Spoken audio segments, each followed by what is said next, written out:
जो कही तुम्हें तो कर रहे हो संक्रांति की बात। छोरा जाए के ब्याह रोज ना है रो ब्याह कर आओ बढ़िया बार वही करिए। बहुत खुशी मैं तो उन बहुत कहतू जो बेटी सास को मां नहीं समझ रही क्या वो समझ ले एक बात मन में कि बेटी को बेटी वाला कितनों पैर सके ज्यादा बढ़िया सलवार सूट दिलवा सके ज्यादा कुंडल बनवा सके माँ। लेकिन धन्य है वो सास जो अच्छी नहीं लग रही आज बहुओं को। ज्यादा ब्याह हो तो ना है वादना वो पागल है जाए और जो कहे कि सवरो सेट पूरा चूड़ी समेत बहू को होना चाहिए और बढ़िया भाई साड़ी और मेरे क्या कुंडल को चढ़ा दो। ऐसा मां नहीं कर सकती जैसा सास करती है। लेकिन दुख की बात है समाज की कि सास बन गई है और माँ आज सबसे ज्यादा घर माँ ही बिगाड़ रही है। ध्यान देना सबसे ज्यादा मोबाइल जब चले का माँ घर बिगाड़ रही है। मान गई लाली का बात है चली आ सूट कैसे बांध मैं देखूंगी जिन्हें। तो कहने का मतलब है सोता हो कि माँ को सबसे ज्यादा जैसी कही ना कि क्या छोरा आएंगे तो उन्होंने कही जो 4 है 3 और बोले अच्छा तो कई एक कदम ब्याह हो चारों को और इनको सुखीरी हो सबो दे पर करे गो यात्रा जंगल चरण में ऐसी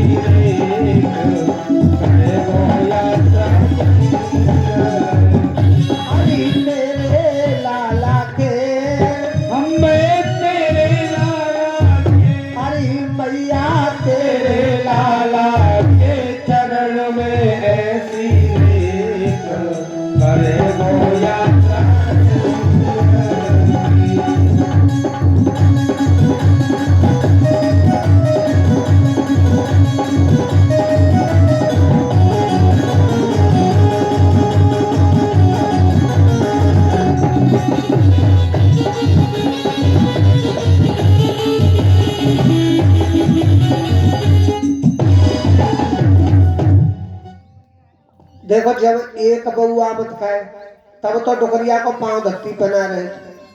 और पंडित जी ने कही कि एक कदम ब्याह हो चारों को और जाए घर में 4 बहू आ रही हो। सही बताइए डुकरिया धरती पर रही होगी वो और बहू ऐसी वैसी ना हो। सीता मांडवी सुतकीर्ति उर्मिला ऐसी बहू जाए घर में आ रही हो तो एक कदम ब्याह हुए चारों को। बाबा कथा कह रहे लेकर पार्वती मैया ने हुकरा देवो बंद कर दो गुस्सा है पार्वती मैया। भोलेनाथ ने कहीं सोई का पार्वती उन्हें ना तो बोले कथा ना सुन नहीं बोले मैं ना सुन क्यों मैं जो ना सुन नहीं कि तुम जब रामा अवतार में भगवान के दर्शनार्थ गए तो मोच ना ले गए मो ना सुन रही है कथा। अच्छा भोले बाबा बहुत पार्वती मैया के गुलाम है। भोले बाबा ने कही कि पार्वती मैं तो पहली माफी मांग ली है लेकिन कहीं जी माफी ना चल रही। तो बोले फिर कैसे कथा सुनाएगी तुझे बता। पार्वती मैया ने कही यदि कथा सुनामनी है तो मेरी एक बात मानो। बोले हाँ सुना कि तुम मेरे बिना और चले गए राम अवतार में और काउदना मैं तुम्हारे बिना चली जाऊं तो तुम वो रूखी हो मत बताओ। भोलेनाथ ने कही कि अगर हाँ नाम कर तो कथा ना है नहीं। भोले बाबा ने कही कि पार्वती जाओ तुम अकेली चाइना चली जाइयो मैं तुम्हें रोकूंगा। और सोता एक जना बुद्ध ना आएगो। जब द्वापर में भगवान कृष्ण आए और महाराज ठान दिया भगवान ने और संध्या का समय था और मैया पार्वती अपनो श्रृंगार कर रही। बाबा आए धम के, बाबा ने कही पार्वती कहाँ जा रहे को विचार है? पार्वती मैया न दे ऊपर, कहाँ जा रही हो? पार्वती मैया ने कही जब तुम जात का हो तो मैं पूछती हूँ तुम्हें,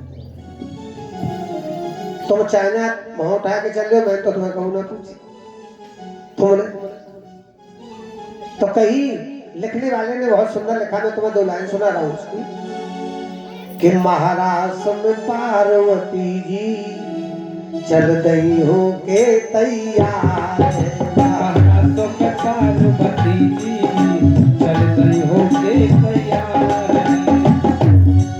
तब शिव शंकर ने पूछा, भोले बाबा ने पूछा कहाँ जा रही कर श्रृंगार है? महाराष्ट्र में पार्वती जी चल गई हो के तैयार। शिव शंकर ने पूछा, भोले बाबा ने पूछा कहाँ जाती कर श्रृंगार। महाराष्ट्र में पार्वती जी चल गई हो के तैयार।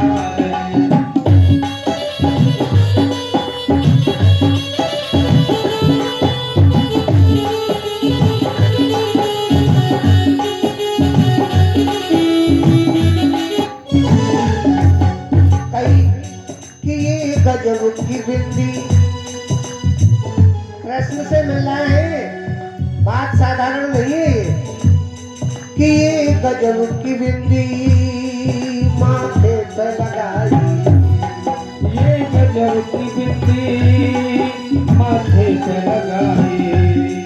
ये चटक चुनरिया ओढ़ी शर्माई, ये चटक चुनरिया ओढ़ी शर्माई। तुम कहाँ पूजाओ हमको तो प्यारी सब हाल सुनाओ, हमको तो प्यारी सब हाल सुनाओ। कि हमसे भी क्या ज्यादा तुमको, हमसे भी क्या ज्यादा तुमको। पार्वती मैया सबसे प्रिय है तुमपति। ये रामचरितमानस में चौपाई बताती है कि ये लिखा कि जय सट बदन सड़ानन माता, जय गज बदन सड़ानन माता, जगत जनन दामिन दुत गाता,